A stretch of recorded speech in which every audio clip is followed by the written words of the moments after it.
للوهلة الأولى وانت قدميك وسط وحدات مقاتلي جيش التحرير الشعبي الصحراوي بالناحية العسكرية السادسة، تعتقد أنك ستلتقي برجال كبار من الرعيل الأول يخوضون ويشرفون على المعارك، لكن تتفاجأ وتشعر بالقبضة والنشوة حينما تجد تشكيلات مختلفة من مقاتلين شباب لم تتجاوز أعمارهم 30 عاما، يحملون هم الوطن والقضية على أكتافهم، بل وهم من يدينون المعارك ببسالة وخبرة. التقيناهم رفقة وفد الولاية الذي ضم عضو الأمانة الوطنية والي الولاية مريم السالك، ومن الفرع المساعد حبوب الدخيل، وممثلة عن الشابات الراحلة سيد إبراهيم، حيث جالسناهم واستمعنا إلى قصصهم الملهمة وتضحياتهم الجسام وهم يقبلون على الشهادة بحب وكبرياء لا مثيل له.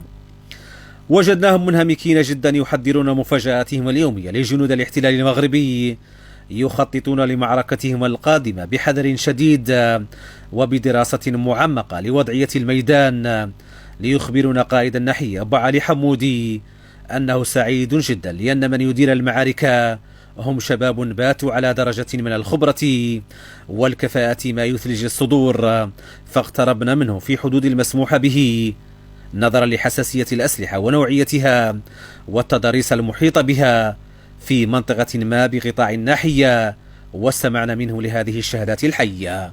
هم بد الرجال وهم بد البال الصمود وبد الاختلال بالتقدم قبال للشيش.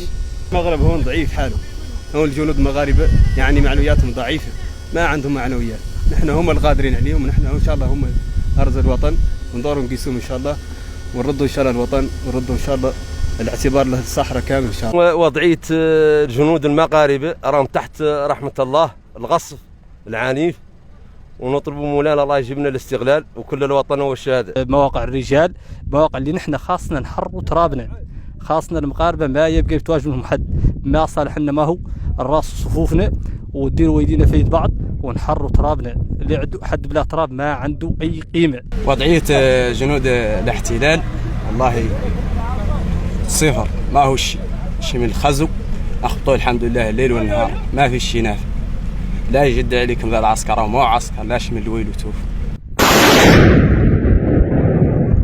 هنا شباب أفذاذ يدافعون عن حرمة الوطن ويقبلون على الموت والحياة بنفس العزيمة، وهنالك خلف جدار الذل والعار أناس مقلوب على أمرهم يهربون لضعفهم وهوانهم.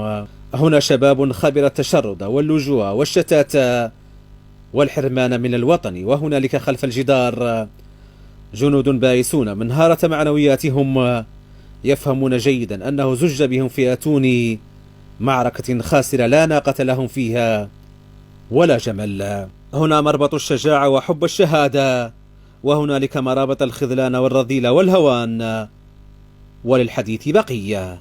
الحياة بين ظهران مقاتلي جيش التحرير الشعبي الصحراوي لا يضاهيها شيء، عزيمة وصلابة وقوة لهؤلاء الشباب الأفذاذ الذين يقارعون جنود الاحتلال المغربي يوميا. خلف هذه المنطقة التي نقف الآن بجوارها عشرات الأمتار تفصلنا عن جدار الذل والعار، أين يعيش جنود الاحتلال المغربي حياة صعبة وبائسة جدا، يتعرضون يوميا إلى أقصاف مدمرة جدا بصواريخ مقاتلي جيش التحرير الشعبي الصحراوي الذين يدافعون عن كرامة وعزة كل صحراويين أينما كانوا. رقيبي عبد الله، التلفزيون الصحراوي، من منطقة ما بالقطاع العملياتي للناحية السادسة.